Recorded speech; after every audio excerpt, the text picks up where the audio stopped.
Also exciting was that Batman teaser trailer from director Matt Reeves. It's been running on a loop on both my computer and in my brain for like 48 hours straight now. It was creepy. It was cool. A decidedly serial killer-y Riddler as played by Paul Dano. You have Robert Pattinson as this very emo Bruce Wayne and a very brutal Batman, and an unexpected dose of Nirvana, Something in the Way. So everybody gets something that they want. So my question is, what were your thoughts on the trailer and the tone of this film? And also, what do you think about Robert Pattinson's portrayal of Batman? Sabrina, let's start with you. Yeah, I'm really excited to see what Robert Pattinson does with his character. I mean, they only shot 25 to 30% of the film, and we got that beautiful, beautiful teaser out of it. So I'm just looking forward to everything else. Even Gotham.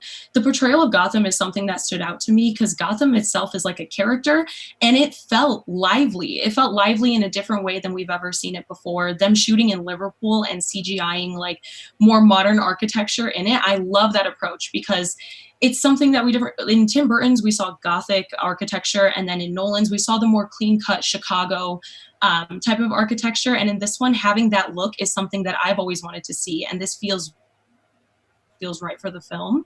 And Something in the Way by Nirvana, once that started, my mind was blown. I was like, this is it. Seeing this Bruce Wayne with the guy liner and the makeup and everything, this is what I want to see. We'd never get to see anything like that. So this is really exciting.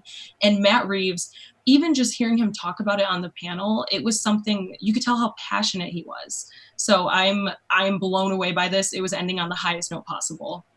Yeah, just speaking to that, the quality of that trailer based on the limited amount of footage they're working with, I rewound it like maybe 10 times just to listen to that like tape at the beginning, the way the logo pulses as well. Because just that first look at this like very Zodiac killer-esque version of the Riddler was just like pretty chilling. I love to see it. So I'm curious, Amy, what are your thoughts on Paul Dano as the Riddler from what we've seen so far?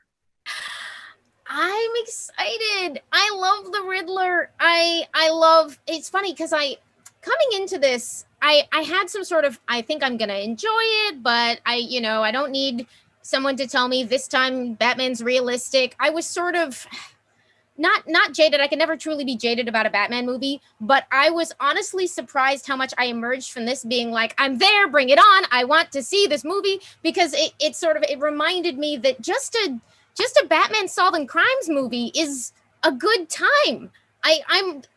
I like that they're going sort of basics with it. There's going to be room for wilder supernatural takes, other stuff. The version of what they're aiming for, it looks like they're going to execute on really, really well. And listening to Matt Reeves talk about it, Call Out Batman Ego by Darwin Cook was amazing. And what you actually asked was what I think of Paul Dano as Riddler, and I'm on board. Yeah, I mean, like, I think that you also kind of spoke to what I've been feeling about this, and it's nice to see Batman actually being the world's greatest detective, like living up to that appellation, because this is clearly a case that is the police stumped, and there's so much to dig into here. Joshua, I saw you on Twitter working out that cipher in the Riddler's greeting card about He Lies Still. So I'm curious, there's also been a lot of focus on that greeting card in particular. It's got a little owl on the front, a skeleton. We see a group of people with kind of corpse-like face paint later in the trailer. Are they perhaps Riddler's gang? Is that owl teasing the Court of Owls? What do you think might be hiding within this trailer? Oh my gosh, yeah. I actually did a full breakdown of everything I think I found on IGN.com if you want to check that out. But yeah, there is so much. And yeah, you're right. This trailer looks so good. And really, Matt Reeves just nerding out. He's such a freaking nerd. I want to get a beer with him. Hey, Matt, when things go back to normal, let's do that. But it was just so cool to see that he is just such a longtime Batman fan, getting to make the Batman movie of his dreams, and he packed this trailer with so much to pick through and explore.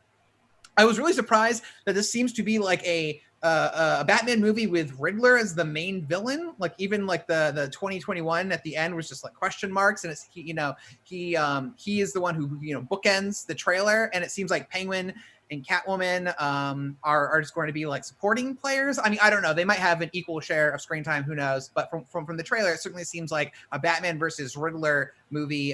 Yes, as you said, with a very Zodiac vibe. There's that kind of Seven vibe in there. And that's very cool. It's very exciting. Those painted figures, one kind of looked like the Joker and one had half his face painted, and you can't put that in a Batman movie without people thinking Two-Face. So do those characters already exist? And this is like a gang of hoodlums who are maybe worshiping the known criminal figures in Gotham, like Batman's Rogues Gallery. Like, I don't know. Sounds kind of cool. Sounds kind of crazy. But yeah, there's a lot to digest in this trailer. And it looks just really cool and different from what has all come before. And looks like it'll be a good time.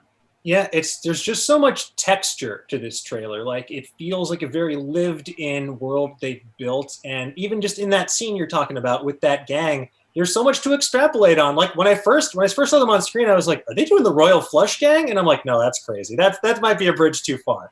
But I want to live in the world where that's not a bridge too far, but we're getting Hawkman in a movie, so I guess we're almost there. Exactly. We're almost there. But we also, as you mentioned, got looks at Riddler. We got looks at Catwoman. I like how kind of understated her ensemble was. Like, not everyone has like their complete costume or look yet. Like, Riddler looks like he's just like the trash bag murderer right now.